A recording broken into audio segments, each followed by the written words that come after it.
এই হিজবুত তাওহীদ হচ্ছে জান্নাতে যাওয়ার রাস্তা, জান্নাতে যাওয়ার পথ।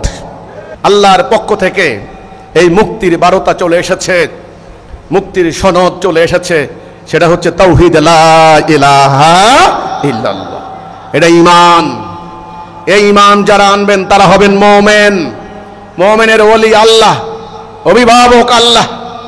মুমিন হবে এক জাতি। কয় জাতি? মুমিনের অভিভাবক কে?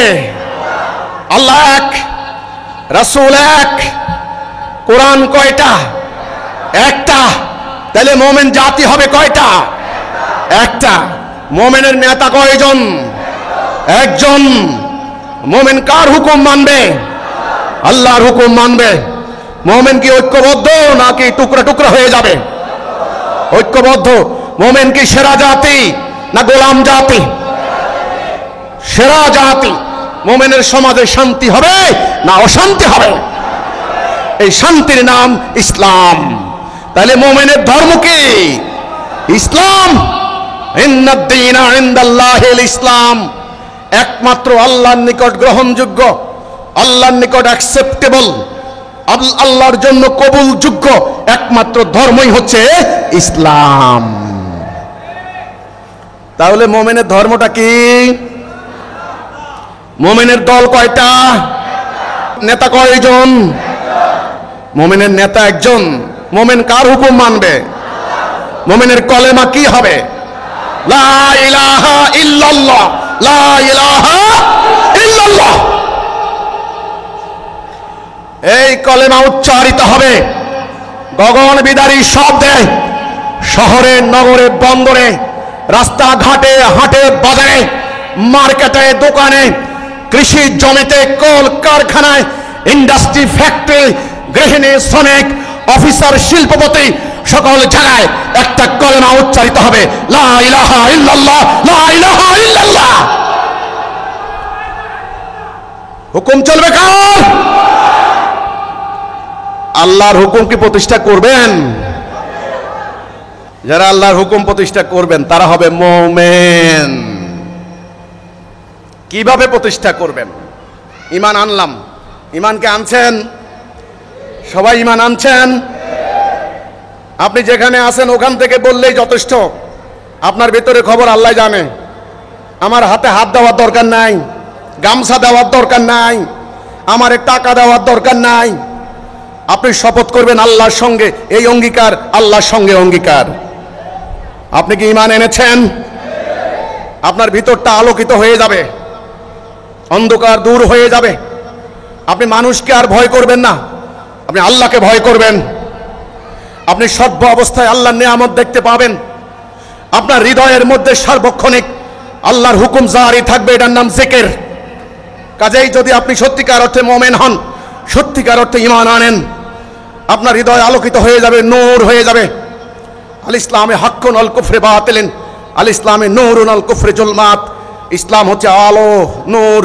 আল্লাহ কোরআনে বললেন যারা ঈমান আনে, আল্লাহ তাদের ওয়ালি, অভিভাবক, তাদেরকে অন্ধকার থেকে টেনে আলোর মধ্যে নিয়ে আসেন। যদি আপনি সত্যিকার অর্থে ঈমান আনেন, আপনি হলেন আলোকিত মানুষ, আলোকিত পুরুষ, আলোকিত নারী। ঈমান এনেছেন? এই কথা আমার সঙ্গে উচ্চারণ করছেন যে আমরা আল্লাহর বিধান ছাড়া কারো বিধান মানব না। এবার আল্লাহর বিধান প্রতিষ্ঠা করার জন্য আপনি শপথ নিয়েছেন। আপনার দুটা জিনিস লাগবে। কি লাগবে? এক নম্বরে নিজের জান, দুই নম্বরে আপনার মাল সম্পদ। এটা দিয়ে দিতে হবে আল্লাহকে। সারা জীবন দেখেছেন যারা রাজনীতি করে তারা শুধু কামাই করে। ঘরের চাল ছিল না, ঘরে পান্তা ভাত খাইতো, ঘরে ভাত ছিল না। রাজনীতি করতে গিয়ে হাজার হাজার কোটি টাকার মালিক। আলাদিনের চেরাগ বাবার সঙ্গে কৃষিকাজ করত, সরকারি কর্মকর্তা হয়েছে, সচিবালয় গিয়েছেন, ঢাকাতে 10টা বাড়ি, অস্ট্রেলিয়া আমেরিকা বাড়ি, হাজার হাজার কোটি টাকার মালিক আলাদিনের চেরাগ। হুজুর মহাশয় এতিমখানায় বড় হয়েছেন, এখন 100টা মাদ্রাসার অধ্যক্ষ, হাজার কোটি টাকার মালিক আলাদিনের চেরাগ। কারণ সবাই খালি নিয়েছেন, রাজনীতি করছেন, টাকা নিয়েছেন, ওয়াজ মাহফিল করেছেন, টাকা নিয়েছেন, ইমামতি করেছেন, টাকা নিয়েছেন। কিন্তু এইবার শুনে রাখুন, মোমেন হতে হলে 100% আল্লাহকে দিয়ে দিতে হবে। জান এবং মাল, আমি আমার জান মাল দিয়ে দেব আল্লাহকে। কে কে আছেন? এই জায়গায় তো ধরা। আলহামদুলিল্লাহ, আল্লাহ শুকর। আল্লাহ আপনার কোটি টাকা চান না, আলিশান বাড়ি চান না। যদি চাইতেন হযরত বেলাল রাদিয়াল্লাহু তাআলা আনহু কোনোদিন মুমিন হতে পারতেন না। আল্লাহ আপনার হৃদয় চান, আল্লাহ ভালোবাসা চান। আমার বান্দা আমাকে ভালোবাসে না, ইবলিসকে ভালোবাসে। আমার বান্দা আমার আইন মানে না, মানুষের আইন মানে। তখন আল্লাহ রাব্বুল আলামিন আপনার ওই 10 টাকার মধ্যে 10 লক্ষ টাকার বরকত দিয়ে দেবেন। আল্লাহ আপনাকে ভালোবাসেন।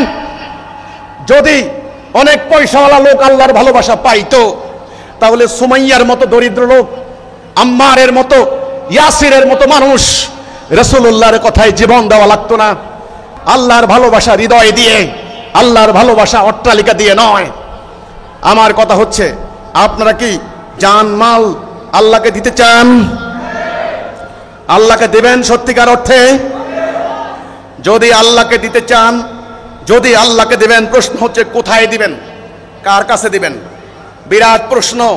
কোথায় দিবেন, কার কাছে দিবেন? সবাই তো বলে আমাকে দাও, সবাই তো বলে আমাকে দাও। পীর সাহেবরা বলে আমাকে দাও, হুজুররা বলে আমাকে দাও, তুমি জান্নাত যাবে। জানমাল আপনি কাকে দিবেন? কাকে দিবেন? বিরাট প্রশ্ন না? কাকে দিবেন? আমি শুধু আপনাকে বলতে চাই, এই হিজবুত তাওহীদ আন্দোলন আল্লাহর পক্ষ থেকে এক রহমত, এক বরকত, হেদায়া। হিজবুত তাওহীদ আন্দোলন ভালো করে বুঝবেন, ভালো করে জানবেন। আপনার হৃদয় যদি সাড়া দেয়, আপনার যুক্তিতে যদি, আপনার যদি সঠিক মনে হয়, আল্লাহ যদি আপনাকে রহমত করেন, দয়া করেন, তাহলে আমি বলতে চাই এই হিজবুত তাওহীদ হচ্ছে জান্নাতে যাওয়ার রাস্তা, জান্নাতে যাওয়ার পথ। হিজবুত তাওহীদ আন্দোলনে ঐক্যবদ্ধ হয়ে আপনি আল্লাহর জন্য, আল্লাহর রাস্তায় আপনি জান মাল খরচ করেন। আমাকে দিতে হবে না, আল্লাহর জন্য খরচ করেন। আপনি জান্নাতি ইনশাআল্লাহ, আপনি মোমেনা হবেন।